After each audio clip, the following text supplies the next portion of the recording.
Oh, maraming salamat. Thank you.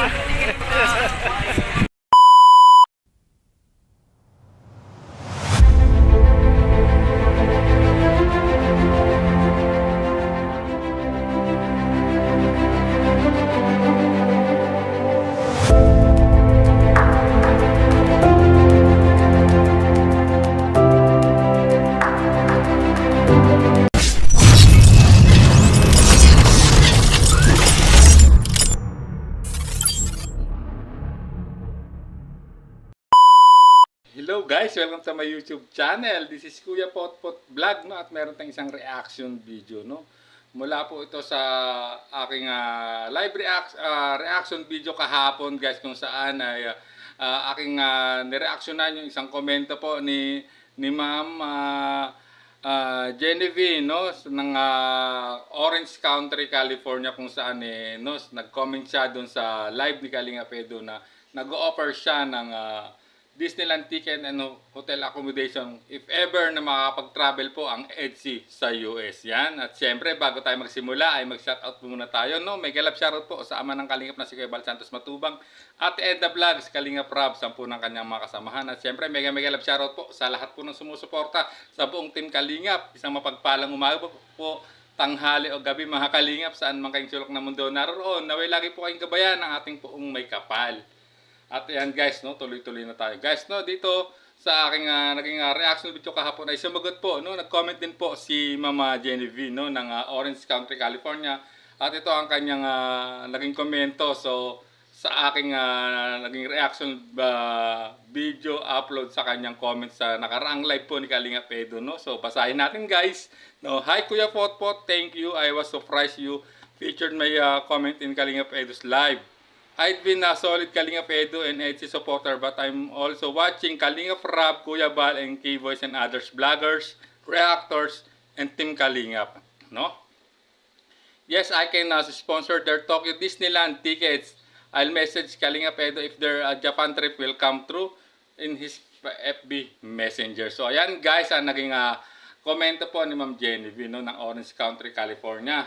Orange County, California, no, sa US, no. At yan nga guys, finally, di ba, alam naman natin ang naging lakad po ng nila Baby Beyonce, no, nila Dr. Love kahapon nung nagtungo sila sa Legazpi City, sa Albay, kung saan finally, passport done, no? At nakakuha na nga po ng passport si Baby Beyonce, no? At talaga namang alam naman natin na maraming nag-aabang, no, na EDSI supporters, no, at nagmamahal kay Beyonce na makarating din po talaga this coming December ang EDSI, no, sa Japan guys. At ayan, finally nga.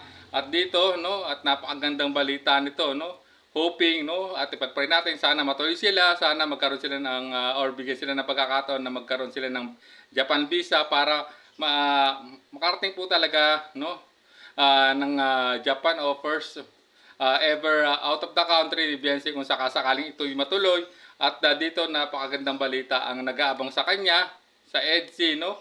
Kasi nga po guys, dito tulad ng sinabi ko, ayon kay Ma'am Genevieve, no, ng Orange Country, California, ay willing din po siyang or kaya niya mag-sponsoran yung dalawa ng Tokyo Disneyland tickets, no.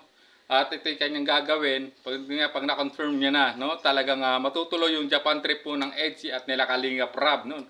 Napakagandang pagkakataon, no, once in a lifetime to, no, sakasakali matuloy talaga itong Japan trip nila. At ito nga nag-aabang na sorpresa, no, sa EDSI, no, sa tambalang EDSI, lalo na kay Baby Beyonce, no, itong offer po ni Ma'am, no, na taga US, no, na willing mag-sponsor sa kanila, no, ng Tokyo Disneyland tickets, no, kung matutuloy po talaga yung Japan trip po nila Kalingap Rob together with EDSI at kung sino man yung makakasama pang sa Kalingap, no, this coming December. Pero mas maganda po talaga kasi ito ay napakagandang regalo dahil alam naman natin December 24, no, or month of December ang kanilang 1-year anniversary ng tambalang EDSI. Talagang napakaganda if ever na ito'y matutuloy, no. Ano na talaga, bonus po talaga itong kung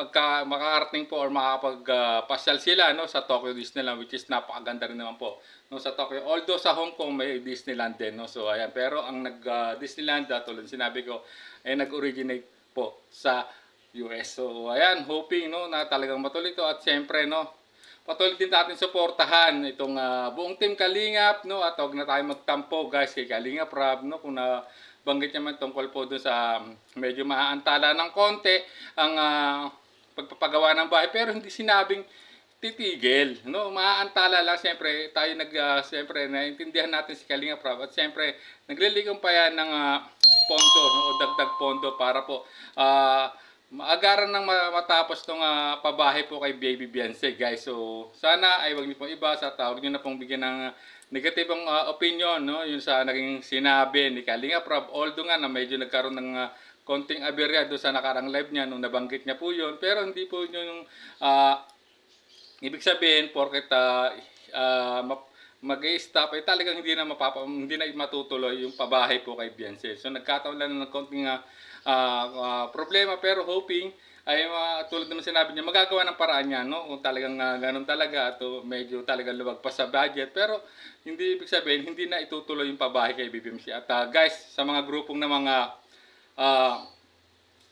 nais magpaabot ng tulong, ay pwede kayo mag-reach out sa sa K-Boys, no, kung gusto nyo na magpaabot po ng ng tulong nyo sa apat na makakaya para po pandagdag din po do sa funds po do sa pabahay po kay Beyonce. At dito, at kung napanood nyo rin po yung reaction video po ni Ma'am Bopil, no, nilinaw niya na hindi naman po, wala pong Kalingap partners or reactors na involved sa online solicitation, kundi ang nag-i-initiate po ng parang yung mag-aambag-ambagar or mas magandang term na magbibigay tulong ay kundi yung HC community supporters at siyempre ilang mga sponsor po ng EDSI. So ayan, nililinaw na at napanood nyo naman siguro sa naging live reaction po ni Ma'am Bopil, no. So sana at ayan, no, wala naman, welcome naman po tulad ng sinabi ni Kalingap Rob, kung sino pa yung gustong magpaabot po ng tulong, no,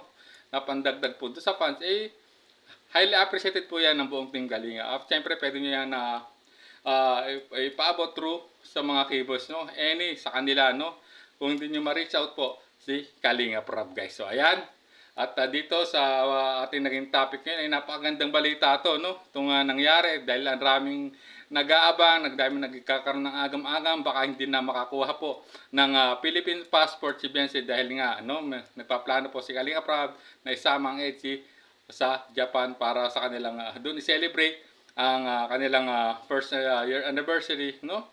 Para sa akin naman, no, yan, no, kung kahit hindi matuloy man o hindi ang pagpunta nila sa Japan, ang mahalaga yung kasiyahan ng dalawa, no, kung saan nila gusto i-celebrate ang kanilang anniversary, dapat suportahan natin, no. Mag-travel man sila outside the country or dito nila i-celebrate, maging masaya tayo para sa kanila. At siyempre, huwag na nating tayo makipagbangayan, no, sa mga toxic na nagpapanggap na solid supporters na nanggugulo lang sa community po ng Kalingap, especially, no, pinagsasabong po yung community po ng EDSI sa laban din doon sa isang community po ng na love team din po ng Kalingap, na which is alam naman natin na isa lang naman ang content creator kaya ano ng mga love team na yan. At dapat isaalang-alang pa rin natin yung essence po ng Kalingap, yung mantra niya, yung One Kalingap, One Family. At siyempre, lalong-lalo na yung advokasya po ng Kalingap na makatulong po, no, sa mga kababayan nating naghihikahos o hirap sa buhay, guys. So sana ay itong naging aking reaction video ay sana yung maging eye-opener, no, para sa lahat, no. Huwag na natin pansinin yung mga nambabas dyan na nanggugulo dyan, no. Pinagsasabong lang po yung dalawang love team, no, which is magkakaibigan naman po sila, no. Although talaga hindi may iwasan na talaga magkakaroon ng comparison, pero wag na natin patulan yung guys, no. At kasi magkakreate lang tayo ng lalo ng kaguluhan o pambabasing bot love team, no, which is pares po naman yan na beneficiary ni Kalingap Rab. So yan guys, at maraming salamat po. Hanggang dito na lang po ang ating reaction video. Hanggang sa muli po nating reaction. There's a vlogger named Kuya Pot, spreading good vibes, giving all he's got. With the camera in his hand, he hits the road, capture moments, sharing stories untold. Kuya Pot, he's the one we adore, brings smiles, he's got so